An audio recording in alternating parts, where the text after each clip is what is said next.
evolution telling us about what calorie restriction can be expected to achieve for humans, and indeed what calorie restriction mimetics might be able to achieve for humans who are fonder of their food than you folks. And I'm going to also spend a bit of time talking about some aspects of the approaches that I feel, that I work on myself. The structure of what I'm going to say will be, let's see if I can get this to work, like this. I'm going to talk a little bit about why I think calorie restriction works at all. I'm going to talk about the way that we, I think, ought to be thinking about the relationship between life extension in rodents and life extension in other organisms. I'm going to talk about what I think that means for extrapolating to the human situation, and then, as I say, I'm going to talk a little bit about an approach that is, well, more the approach that I follow, the approach which I feel is rather complementary to what we can achieve in that sort of way. So starting here, I'll go backwards? Yes, I can. I want to say one or two things relating to what Josh Mitteldorf told us yesterday afternoon. The first thing, one particularly surprising point that Josh made yesterday was that, according to some people anyway, up to 20 or 25% of the offspring that one could have, if one didn't have aging, are denied because one does have aging, on average, depending on the species. So we can have this sort of thing, you know, this one at the end just doesn't happen because you die of aging, or at least you die of reproductive aging, before you get this far. But this is somewhat of an overstatement of the degree of the problem, because if we, I'm going backwards by mistake, try that again. Look at what's actually going to have happened by this time, there are all these other remoter offspring, grandchildren and great-grandchildren, that this individual would have had. And so actually, by this time, we're not really talking about 25%, we're talking about less than 10%. And of course, you know, this depends very much on the numbers, on how long it takes to get from birth to fertility and so on. But this is the general idea that one has to bear in mind, that the younger one is when one has offspring, the more useful those offspring are in terms of contribution to one's genetic heritage later on. So this is by no means to deny what Josh said about this, but it means that the situation may not be quite as suspicious as Josh may have implied. I also want to say one or two words in defense of antagonistic pleiotropy. The reason I'm mentioning these specific things is because, as you'll see, they form some of the basis for what I want to say later on about calorie restriction. I'm going to get this soon. Here we go. In antagonistic pleiotropy, as Josh mentioned, there are some things that look a bit paradoxical, that look as though they're not as antagonistic as one might have suspected from an evolutionary basis.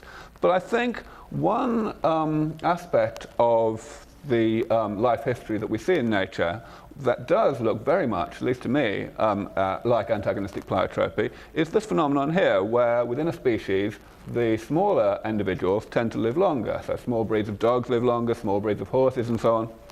And Luigi actually mentioned something about this yesterday, briefly. He pointed out that if you grow rapidly, if you have rapid cell division, then you're going to make more mistakes, and you're going to have less time to correct those mistakes before the next cell division. So you're going to be laying down more errors, and this applies both at the level of mutations and at the level of gene expression, what we might call epimutations, as Robin Holliday once called them.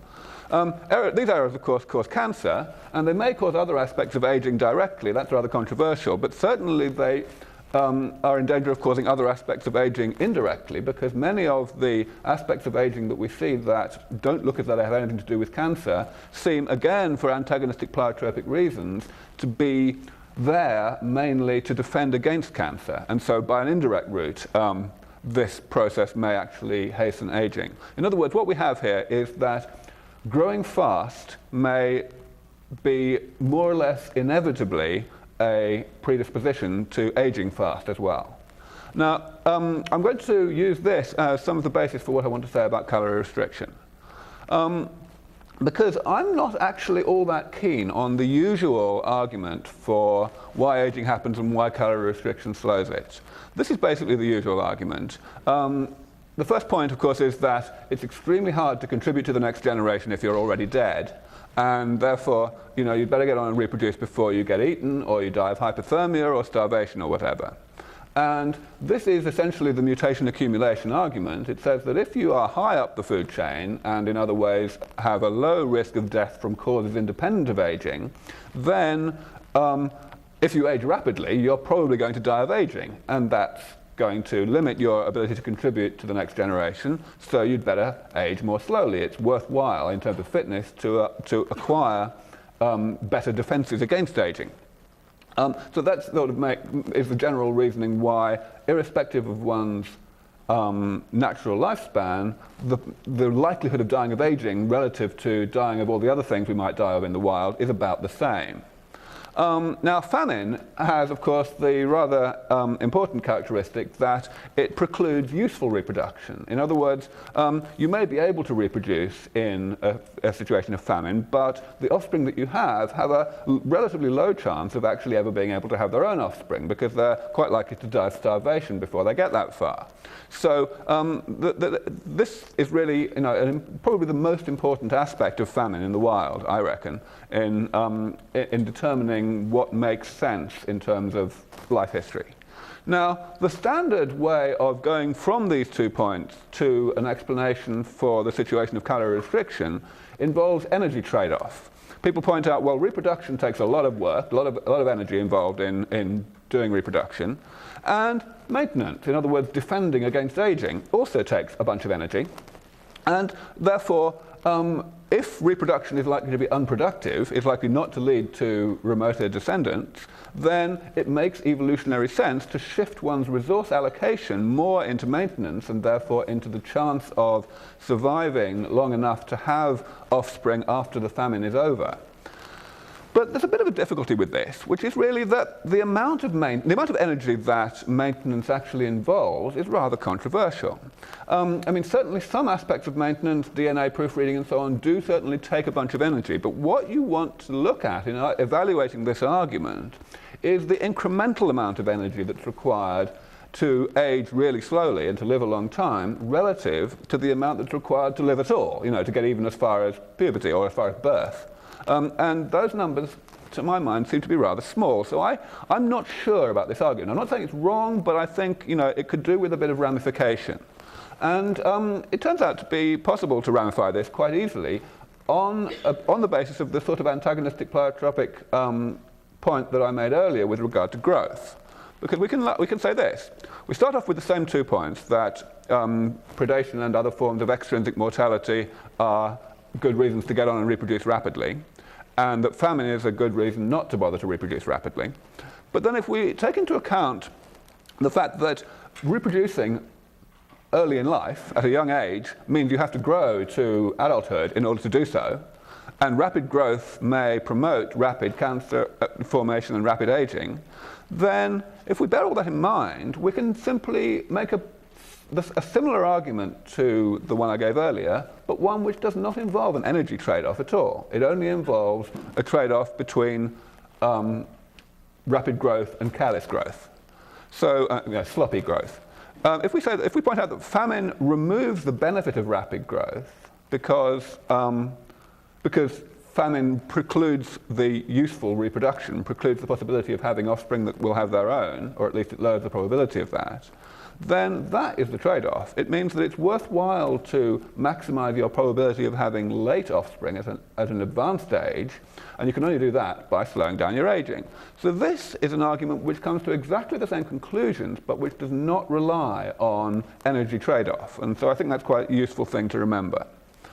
Now, what does that mean in terms of other organisms? Michael? I don't see how it... So what might this mean? Well, damn it, I didn't mean to do that. What might this mean?